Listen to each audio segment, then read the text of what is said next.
João Wesley, A Tocha Tirada do Fogo, 1703-1791. O céu, à meia-noite, era iluminado pelo reflexo sombrio das chamas que devoravam vorazmente a casa do pastor Samuel Wesley. Na rua, ouviam-se os gritos: "Fogo! Fogo!"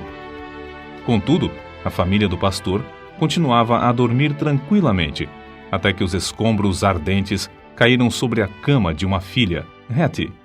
A menina acordou sobressaltada e correu para o quarto do pai.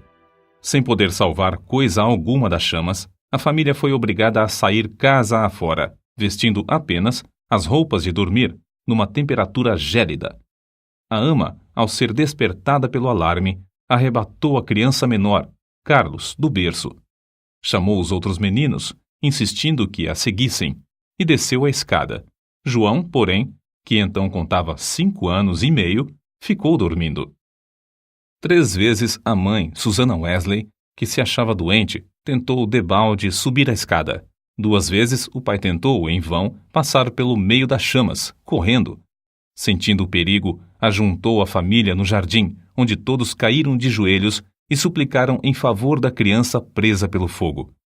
Enquanto a família orava, João acordou e, depois de tentar descer pela escada, subiu numa mala que estava em frente a uma janela, onde um vizinho o viu em pé.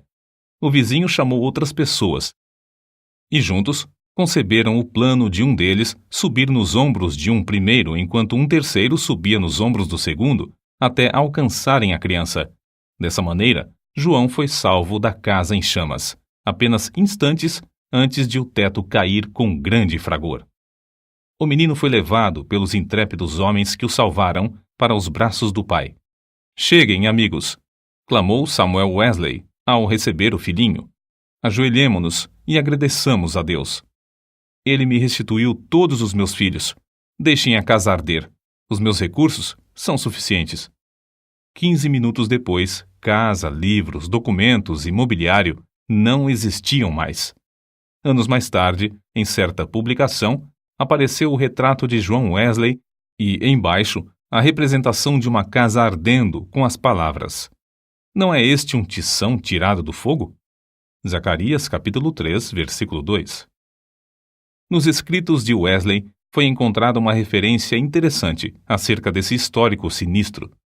Em 9 de fevereiro de 1750, durante um culto de vigília, cerca das 11 horas da noite, lembrei-me de que era esse o dia e a hora, havia 40 anos, em que me tiraram das chamas.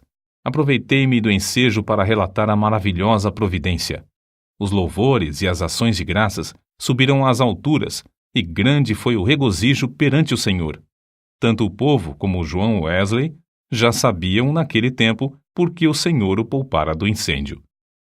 O historiador Lecky nomeia o grande avivamento como sendo a influência que salvou a Inglaterra de uma revolução igual a que, na mesma época, deixou a França em ruínas. Dos 4 vultos que se destacaram no grande avivamento, João Wesley era o maior. Jonatas Edwards, que nasceu no mesmo ano de Wesley, faleceu 33 anos antes dele. George Whitefield, nascido 11 anos depois de Wesley, faleceu 20 anos antes dele, e Carlos Wesley continuou o seu itinerário efetivo somente por 18 anos, enquanto João continuou durante meio século. Mas a biografia deste célebre pregador, para ser completa, deve incluir a história de sua mãe, Susana. De fato, é como certo biógrafo escreveu: "Não se pode traçar a história do grande avivamento do século passado, o 1700, na Inglaterra, sem dar uma grande parte da herança merecida à mãe de João e Carlos Wesley. Isso não somente por causa da instrução que inculcou profundamente aos filhos, mas por causa da direção que deu ao avivamento. A mãe de Susana era filha de um pregador. Esforçada na obra de Deus, casou-se com o eminente ministro Samuel Annesley. Dos 25 filhos desse enlace, Susana era a 24ª. Durante a vida, seguiu o exemplo da sua mãe, passando 1 hora de madrugada e outra à noite orando e meditando sobre as Escrituras. Pelo que escreveu certo dia, vê-se como se dedicava à oração. Que Deus seja louvado por todos os dias em que nos comportamos bem. Mas estou ainda descontente, porque não desfruto muito de Deus. Sei que me conservo demasiadamente longe dele. Anseio ter a alma mais intimamente ligada a ele pela fé e amor. João era o 15º rebento dos 19 filhos de Samuel e Susannah Wesley. O que vamos transcrever, escrito pela mãe de João, mostra como ela era fiel em ordenar a seus filhos e a sua casa depois dela. Gênesis, capítulo 18, versículo 19. Para formar a mente da criança, a primeira coisa é vencer-lhe a vontade. A obra de instruir o intelecto leva tempo e deve ser gradual, conforme a capacidade da criança. Mas o subjugar-lhe a vontade deve ser feito de uma vez, e quanto mais cedo, tanto melhor. Depois, pode-se governar a criança pela razão e piedade dos pais, até chegar o tempo de a criança poder também exercer o raciocínio. Acerca do casal Wesley e seus filhos, o célebre comentador da Bíblia, Adam Clarke, escreveu: Nunca li nem ouvi falar de uma família, não conheço e nem existe outra, desde os dias de Abrão e Sara, de José e Maria de Nazaré, a qual a raça humana deve tanto. Susannah Wesley acreditava que aquele que poupa a vara aborrece a seu filho. Provérbios, capítulo 13, versículo 24. E não consentia que seus filhos chorassem em voz alta. Assim, apesar de a casa estar repleta de crianças, nunca havia tempos tristonhos nem balbúrdia no lar do pastor. Um filho jamais ganhou coisa alguma chorando na casa de Susannah Wesley. Susannah marcava o 5º aniversário de cada filho como o dia em que deviam aprender o alfabeto, e todos, a não ser 2, cumpriram a tarefa no tempo marcado. No dia seguinte, a criança que completava 5 anos e aprendia o alfabeto começava o estudo da leitura, iniciando-o com o primeiro versículo da Bíblia. Os meninos no lar de Samuel Wesley aprenderam o valor que há em observar fielmente os cultos. Não há em outras histórias fatos tão profundos e atraentes como os que constam acerca dos filhos de Samuel e Susannah Wesley, pois antes de saberem ajoelhar-se ou falar, eram instruídos a dar graças pelo alimento, por meio de acenos apropriados. Logo que aprendiam a falar, repetiam a oração dominical de manhã e à noite, e eram ensinados também a acrescentar outros pedidos, conforme cada desejo em particular. Ao chegarem à idade própria, um dia da semana era designado a cada filho para conversar sobre as dúvidas e dificuldades. Na lista aparecem os nomes de João, para a quarta-feira, e o de Carlos, para o sábado. E para os filhos, o dia de cada um tornou-se precioso e memorável. É comovente ler o que João Wesley, 20 anos depois de sair da casa paterna, disse à sua mãe: Em muitas coisas, a senhora tem intercedido por mim e tem prevalecido. Quem sabe se agora também, na intercessão para que eu renuncie inteiramente ao mundo, terá bom êxito. Sem dúvida, será tão eficaz para corrigir o meu coração como era, então, para formar o meu caráter. Depois do espetacular livramento de João do incêndio, sua mãe, profundamente convencida de que Deus tinha grandes planos para seu filho, resolveu firmemente criá-lo para servir e ser útil na obra de Cristo. Susannah escreveu estas palavras nas suas meditações particulares: Senhor, esforçar-me-ei mais definitivamente em prol desta criança, a qual salvaste tão misericordiosamente. Procurarei transmitir-lhe fielmente ao coração os princípios da tua religião e virtude. Senhor, dá-me a graça necessária para fazer isso sincera e sabiamente, e abençoa os meus esforços com grande êxito. Ela era tão fiel em cumprir sua resolução que João foi admitido a participar da ceia do Senhor com a idade de 8 anos. Nunca se omitia o culto doméstico da programação do dia no lar de Samuel Wesley. Fosse qual fosse a ocupação dos membros da família ou dos criados, todos se reuniam para adorar a Deus. Na ausência do marido, Susannah, com o coração aceso pelo fogo dos céus, dirigia os cultos.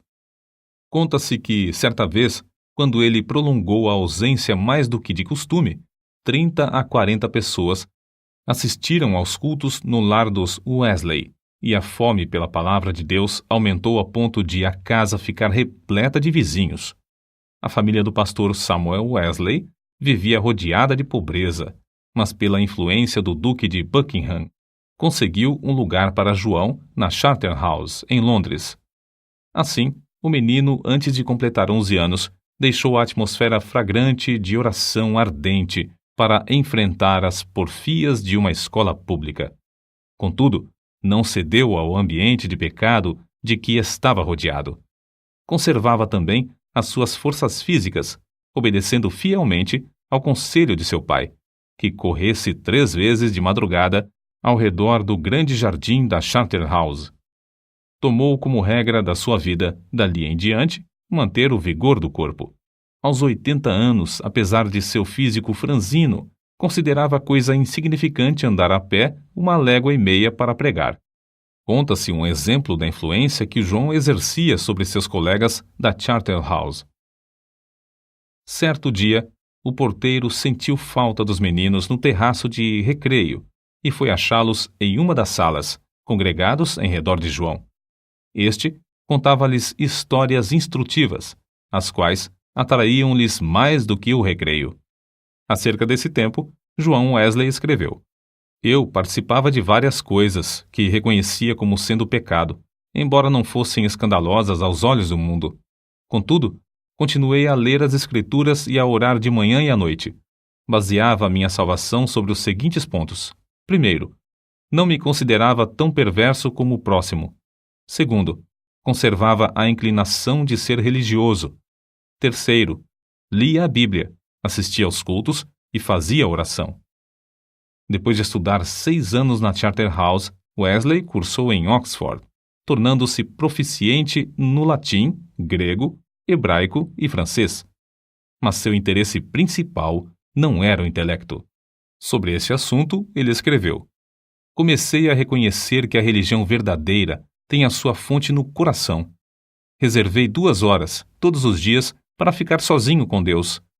Participava da ceia do Senhor de 8 em 8 dias. Guardei-me de todo o pecado, quer de palavras, quer de atos. Assim, na base das boas obras que praticava, eu me considerava um bom crente. João se esforçava para levantar-se diariamente às 4 horas. Por meio de anotações que registravam suas atividades cotidianas, conseguia dar conta de seu tempo para não desperdiçar um só momento. Continuou a observar esse costume até quase o último dia da sua vida. Certo dia, quando ainda jovem, assistiu a um enterro em companhia de um moço e conseguiu levá-lo a Cristo, ganhando assim a primeira alma para seu Salvador. Alguns meses depois, com a idade de 24 anos e depois de um período de oração, foi separado para o diaconato. Enquanto estudava em Oxford, juntava-se a um pequeno grupo de estudantes para orar, estudar as Escrituras diariamente, jejuar às quartas e sextas-feiras, visitar os doentes e encarcerados e confortar os criminosos na hora da execução. Todas as manhãs e todas as noites, cada um passava 1 hora orando sozinho em oculto. Durante as orações, paravam de vez em quando para observar se clamavam com o devido fervor. Sempre oravam ao entrar e ao sair dos cultos na igreja. Mais tarde, 3 dos membros desse grupo tornaram-se famosos entre os crentes. Primeiro, João Wesley, que talvez tenha feito mais que qualquer outro para aprofundar a vida espiritual, não somente na época, mas também em nossos dias. Segundo, Carlos Wesley, que chegou a ser um dos mais espirituais e famosos escritores de hinos evangélicos. E terceiro, George Whitefield, que se tornou o comovente pregador ao ar livre. Naquele tempo, sentia-se a influência de João Wesley em muitas partes das Américas, e hoje ainda é sentida. Contudo, passou menos de 2 anos nesse continente, e isto durante o período de sua vida em que se achava perturbado por causa de dúvidas. Aceitou a chamada para pregar o evangelho aos silvícolas na colônia de Geórgia, desejoso de ganhar sua salvação por meio de boas obras. Pensou que vaidade e ostentação mundana não se encontrariam nas matas da América. Como era característico em sua vida, a bordo do navio em viagem à América do Norte, observava com outros de seu grupo um programa para não desperdiçar um momento durante o dia. Levantava-se às 4 da manhã e deitava-se depois das 21 horas. As primeiras 3 horas do dia eram dedicadas à oração e ao estudo das Escrituras. Depois de cumprir tudo o que estava indicado no programa do dia, o cansaço era tanto que, não obstante o bramido do mar e o balanço do navio, dormiam sem perturbação, deitados sobre um cobertor estendido no convés. Na Geórgia, a população inteira afluía à igreja para ouvir a sua pregação. A influência de seus sermões foi tal que, depois de 10 dias, uma sala de baile ficou quase inteiramente abandonada, enquanto a igreja se enchia de pessoas que oravam e eram salvas. Whitefield, que desembarcou na Geórgia alguns meses depois de Wesley voltar à Inglaterra, assim descreveu o que viu. O êxito de João Wesley na América é indizível. Seu nome é precioso entre o povo, onde lançou os alicerces que nem os homens nem os demônios podem abalar.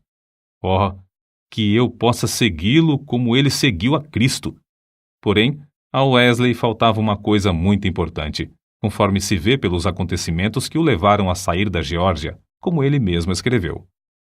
Faz 2 anos e quase 4 meses que deixei a minha terra natal para pregar Cristo aos índios da Geórgia. Entretanto, o que cheguei eu a saber? Ora, vim a saber o que eu menos esperava. Fui à América para converter outros, mas nunca fora realmente convertido a Deus. Depois de voltar à Inglaterra, João Wesley começou a servir a Deus com a fé de um filho e não mais com a fé de um simples servo. Acerca desse assunto, eis o que ele escreveu. Não reconhecia que esta fé era dada instantaneamente, que o homem podia sair das trevas para a luz imediatamente, do pecado e da miséria para a justiça e gozo do Espírito Santo. Examinei de novo as Escrituras sobre este ponto, especialmente Atos dos Apóstolos. Fiquei grandemente surpreendido ao ver quase que somente conversões instantâneas, quase nenhuma tão demorada como a de Saulo de Tarso. Desde então, começou a sentir mais e mais fome e sede de justiça, a justiça de Deus pela fé. Fracassara na sua primeira tentativa de pregar o Evangelho na América porque, apesar de seu zelo e bondade de caráter, o cristianismo que possuía era uma coisa que recebera por instrução. Mas a segunda etapa de seu ministério destacou-se por um êxito fenomenal. E porque o fogo de Deus ardia na sua alma, chegara a ter contato direto com Deus através de uma experiência pessoal. Relatamos aqui, com suas próprias palavras, o episódio no qual o Espírito testificou ao seu espírito que era filho de Deus e que veio transformar completamente a sua vida. Eram quase 5 horas, hoje, quando abri o Novo Testamento, e encontrei estas palavras. Ele nos tem dado grandíssimas e preciosas promessas para que, por elas, fiqueis participantes da natureza divina. Segunda carta de Pedro, capítulo 1, versículo 4. Antes de sair, abri mais uma vez o Novo Testamento para ler estas outras palavras. Não estás longe do reino de Deus. Marcos, capítulo 12, versículo 34. À noite, senti-me impelido a assistir em Aldersgate. Senti o coração abrasado. Confiei em Cristo, somente em Cristo, para a salvação. Foi-me dada a certeza de que Ele levara os meus pecados e de que me salvara da lei do pecado e da morte. Comecei a orar com todas as minhas forças e testifiquei a todos os presentes do que sentia no coração. Depois dessa experiência em Aldersgate, Wesley aspirava a bênçãos ainda maiores do Senhor, conforme ele mesmo escreveu. Eu suplicava a Deus que cumprisse todas as suas promessas na minha alma. O Senhor honrou este anelo, em parte, não muito depois, enquanto eu orava com Carlos, Whitefield e cerca de 60 outros crentes, em Fetter Lane. São de João Wesley também estas palavras. Cerca de 3 horas da madrugada, enquanto perseverávamos em oração, Romanos capítulo 12, versículo 12, o poder de Deus nos sobreveio de tal maneira que bradamos impulsionados de grande gozo, e muitos caíram ao chão. A seguir, ao passar um pouco o temor e a surpresa que sentimos na presença da majestade divina, rompemos em uma só voz. Louvamos-te, ó Deus! Aceitamos-te como Senhor. Essa unção do Espírito Santo dilatou grandemente os horizontes espirituais de Wesley. O seu ministério tornou-se excepcionalmente frutuoso, e ele trabalhou ininterruptamente durante 54 anos, com o coração abrasado pelo amor divino. Um pastor prega, em média, 100 vezes por ano, mas John Wesley pregou cerca de 780 vezes por ano, durante 54 anos. Esse homenzinho de apenas 1,66 m de altura e pesando menos de 60 quilos, dirigia-se a grandes multidões e sob as maiores provações. Quando as igrejas lhe fecharam as portas, levantou-se para pregar ao ar livre. Embora enfrentasse a apatia espiritual quase geral dos crentes, a par de uma onda de devassidão e crimes no país inteiro, multidões de 5.000 a 20.000 afluíam para ouvir seus sermões. Tornou-se comum, nesses cultos, os pregadores acharem-se tão angustiados que gritavam e gemiam. Se materialistas célebres, tais como Voltaire e Thomas Paine, gritaram de convicção ao se encontrarem com Deus no leito de morte, não é de admirar que centenas de pecadores gemessem, gritassem e caíssem ao chão como mortos, quando o Espírito Santo os levava a sentir a presença de Deus. Multidões de perdidos, assim, tornavam-se novas criaturas em Cristo Jesus nos cultos de John Wesley. Muitas vezes, os ouvintes eram levados às alturas de amor, gozo e admiração. Recebiam também visões da perfeição divina e das excelências de Cristo, até ficarem algumas horas como mortos. Ver Apocalipse capítulo 1, versículo 17. Como todos os que invadem o território de Satanás, os irmãos Carlos e John Wesley tinham de sofrer terríveis perseguições. Em Moorfield, os inimigos do Evangelho acabaram com o culto, destruindo a mesa em que João subira para pregar, e o insultaram e maltrataram. Em Sheffield, a casa foi demolida sobre a cabeça dos crentes. Em Wednesbury, destruíram as casas, roupas e móveis dos fiéis, deixando-os desabrigados, expostos à neve e ao temporal.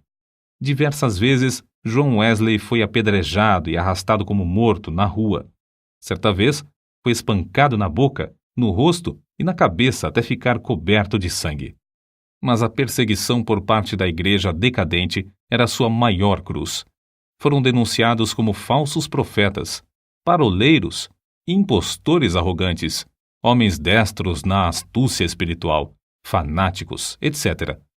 Ao voltar para visitar Epworth, onde nascera e se criara, João assistiu no domingo aos cultos da manhã e da tarde na igreja onde seu pai fora fiel pastor durante muitos anos, mas não lhe foi concedida a oportunidade de falar ao povo. Às 18 horas, em pé sobre o monumento que marcava o lugar em que enterraram seu pai, ao lado da igreja, Wesley pregou ao maior auditório jamais visto em Epworth, e Deus salvou muitas almas. Qual a causa de tão grande oposição?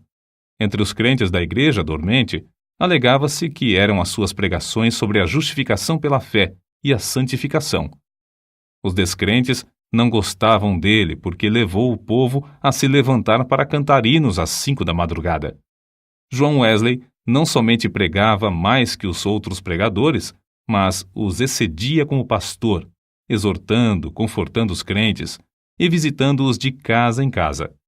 Nas suas viagens, andava tanto a cavalo como a pé, ora em dias ensolarados, ora sob chuvas, ora em temporais de neve.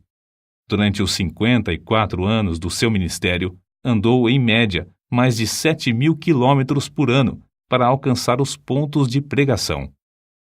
Esse homenzinho que andava tantos quilômetros ainda tinha tempo para a vida literária. Leu não menos de 1.200 tomos, a maior parte enquanto andava a cavalo. Escreveu uma gramática hebraica, outra de latim e ainda outras de francês e inglês. Serviu durante muitos anos como redator de um jornal de 56 páginas. O dicionário completo que compilou da língua inglesa era muito popular, e seu comentário sobre o Novo Testamento ainda tem grande circulação. Revisou e republicou uma biblioteca de 50 volumes, reduzindo-a para 30 volumes. O livro que escreveu sobre a filosofia natural teve grande aceitação entre o ministério. Compilou uma obra de 4 volumes sobre a história da Igreja. Escreveu e publicou um livro sobre a história de Roma e outro sobre a da Inglaterra. preparou e publicou 3 volumes sobre medicina e 6 sobre música para os cultos. Depois de sua experiência em Fetter Lane, ele e seu irmão Carlos escreveram e publicaram 54 inários. Disse que, ao todo, escreveu mais de 230 livros. Esse homem de físico franzino, ao completar 88 anos, escreveu: Durante mais de 86 anos, não experimentei qualquer debilidade de velhice. Os olhos nunca escureceram, nem perdi o meu vigor. Com a idade de 70 anos, pregou a um auditório de 30.000 pessoas, ao ar livre, e foi ouvido por todos. Aos 86 anos, fez uma viagem à Irlanda, onde, além de pregar 6 vezes ao ar livre, pregou 100 vezes em 60 cidades. Certo ouvinte assim se referiu a Wesley. Seu espírito era tão vivo como aos 53 anos, quando o encontrei pela primeira vez. Atribuiu a sua saúde aos seguintes fatores. Primeiro, ao exercício constante e ar fresco. Segundo, ao fato de nunca, mesmo doente ou com saúde, em terra ou no mar, haver perdido uma noite de sono desde o seu nascimento, o que não o impedia de participar das vigílias na igreja. Terceiro, a habilidade de dormir de dia ou de noite ao sentir-se cansado. Quarto, ao fato de, por mais de 60 anos, ter o hábito de levantar-se às 4 horas da manhã. Quinto, ao costume de sempre orar às 5 da manhã, durante mais de 50 anos. Sexto, ao fato de quase nunca sofrer de dor, desânimo ou preocupações durante a vida inteira. Não nos devemos esquecer da fonte desse vigor que John Wesley manifestava. Passava 2 horas diariamente em oração, e muitas vezes mais. Certo crente que o conhecia intimamente assim escreveu acerca dele. Considerava a oração a coisa mais importante da vida, e eu o tenho visto sair do quarto com uma serenidade de alma visível no rosto até quase brilhar. A qualquer história da vida de John Wesley faltará o ponto principal, se não se fizer menção dos cultos de vigília que se realizavam uma vez por mês entre os crentes. Esses cultos se iniciavam às 20 horas e continuavam até depois da meia-noite, ou até cair o Espírito Santo sobre eles. Baseavam tais cultos sobre as referências no Novo Testamento acerca de noites inteiras passadas em oração. Foi assim que alguém se referiu ao sucesso. Explica-se o poder de Wesley pelo fato de ele ser homo unius libri, isto é, um homem de um livro, e esse livro é a Bíblia. Pouco antes da sua morte, escreveu: Hoje passamos o dia em jejum e oração para que Deus alargasse a sua obra. Só encerramos depois de uma noite de vigília, na qual o coração de muitos irmãos foi grandemente confortado.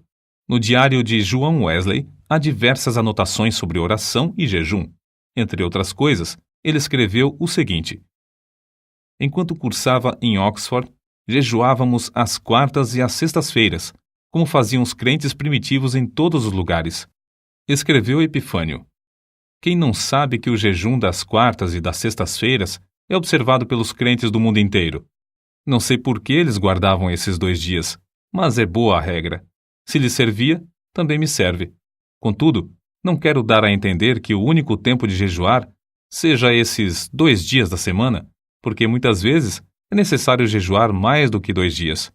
É necessário permanecer sozinho e na presença de Deus enquanto jejuamos e oramos, para que Deus possa mostrar-nos a sua vontade e dar-nos direção.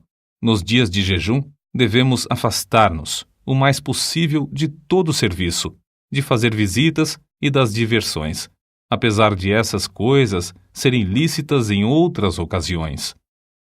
Seu gozo em pregar ao ar livre não diminuiu na velhice. Em 7 de outubro de 1790, pregou pela última vez fora de casa sobre o texto: O reino de Deus está próximo. Arrependei-vos e crede no Evangelho. Consta em sua biografia que a palavra manifestou-se com grande poder e as lágrimas do povo corriam em torrentes. Um por um, seus fiéis companheiros de luta, inclusive sua esposa, foram chamados para o descanso, mas John Wesley continuava a trabalhar. Com a idade de 85 anos, seu irmão Carlos foi chamado pelo Senhor, e João sentou-se perante a multidão, cobrindo o rosto com as mãos, para esconder as lágrimas que lhe corriam pelas faces. Seu irmão, a quem amara tanto durante tão longo tempo, havia partido, e ele, agora, tinha de trabalhar sozinho. Em 2 de março de 1791, com a idade de quase 88 anos, completou a sua carreira terrestre. Durante toda a noite anterior, não cessaram em seus lábios o louvor e a adoração, pronunciando estas palavras: as nuvens destilam a gordura. Sua alma saltou de alegria com a antecipação das glórias do lar eterno e exclamou: o melhor de tudo é que Deus está conosco. Então, levantando a mão, como se fosse o sinal da vitória, novamente repetiu: o melhor de tudo é que Deus está conosco. Às 10 horas da manhã, enquanto os crentes rodeavam o leito em oração, ele disse: adeus. E assim passou para a presença do Senhor. Um crente que assistiu à sua morte assim relatou o ato: a presença divina pairava sobre todos nós.